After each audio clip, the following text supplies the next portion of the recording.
August 1980, a quiet desert road outside Tucson, Arizona. A passing driver notices what looks like discarded clothing tangled in the brush. Curious, he slows down and pulls over. But as he steps closer, the truth becomes impossible to ignore. It isn't clothing, it's the body of a woman.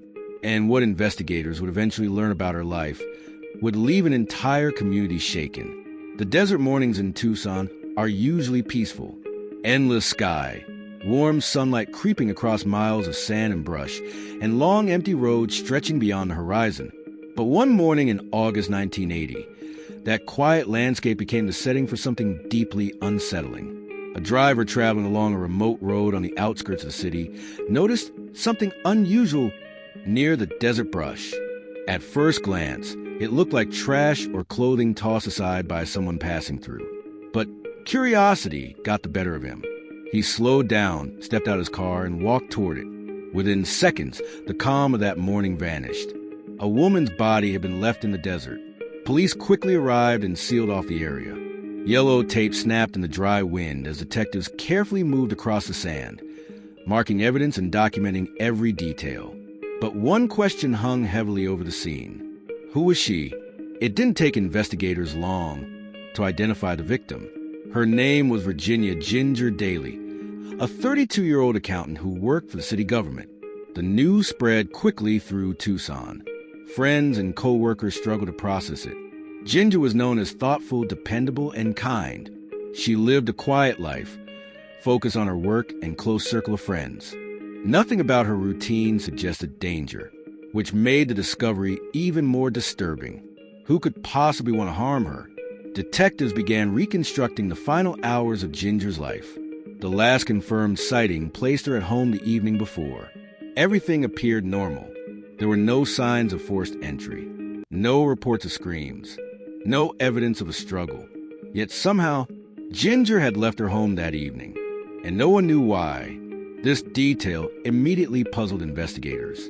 Friends described her as cautious and responsible. She rarely went out late, and typically told someone where she was going. The more detectives examined the timeline, the more one possibility began to stand out. Perhaps Ginger hadn't been forced to leave. Perhaps she had chosen to go, which meant one unsettling thing.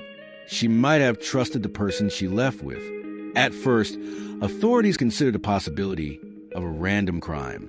Maybe someone traveling through the area had crossed paths with her. Maybe a predator saw an opportunity and acted without warning. But as investigators studied the crime scene more closely, the theory began to unravel. Her belongings had been scattered across the area. Yet, nothing valuable appeared to be missing. Jewelry remained. Personal items were still there. If robbery had been the motive, why leave those things behind? The details shifted the entire direction of the investigation. This no longer looked like a random act of violence. It felt deliberate, personal. Secrets began to surface. As detectives spoke with friends, co-workers, and neighbors, pieces of Ginger's life slowly came into focus. In the weeks before her death, she had been navigating a painful breakup. The relationship had once been close, but according to those who knew them, the separation had grown tense. Some friends described emotional arguments. Others recalled lingering resentment that never fully settled. Naturally, investigators wanted to speak with a man she had recently separated from. When police questioned him, he firmly denied any involvement, and at first glance, his explanation seemed convincing.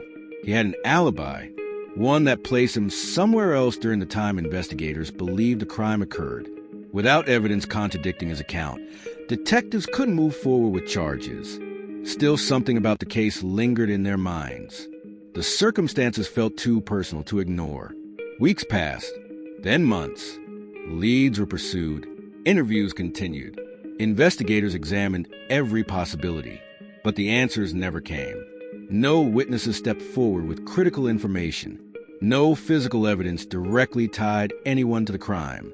Gradually, the case slipped from headlines, but it never disappeared from memory. Co-workers remembered the shock of learning Ginger was gone.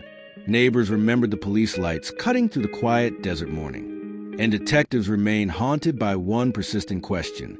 Did someone close to her know more than they ever revealed? Years later, some investigators would quietly admit that the case always felt incomplete, as if one crucial piece of the puzzle remained just out of reach. The kind of piece that someone, somewhere, might still be holding on to, because in cases like this, the truth rarely disappears forever. Sometimes it hides behind silence. Sometimes it lingers in fear. And sometimes it sits in plain sight, waiting for someone to finally speak. More than 4 decades later, the murder of Virginia Ginger Daly remains unsolved.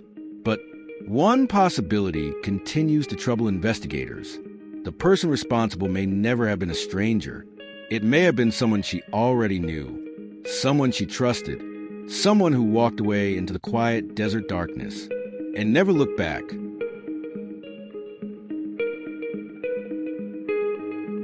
What do you think happened that day in Tucson? The case of Virginia Ginger Daly remains unsolved, but the questions linger. If you want to explore more chilling unsolved mysteries, don't forget to subscribe to Untold Crime Chronicles and join us as we uncover the story's history almost forgotten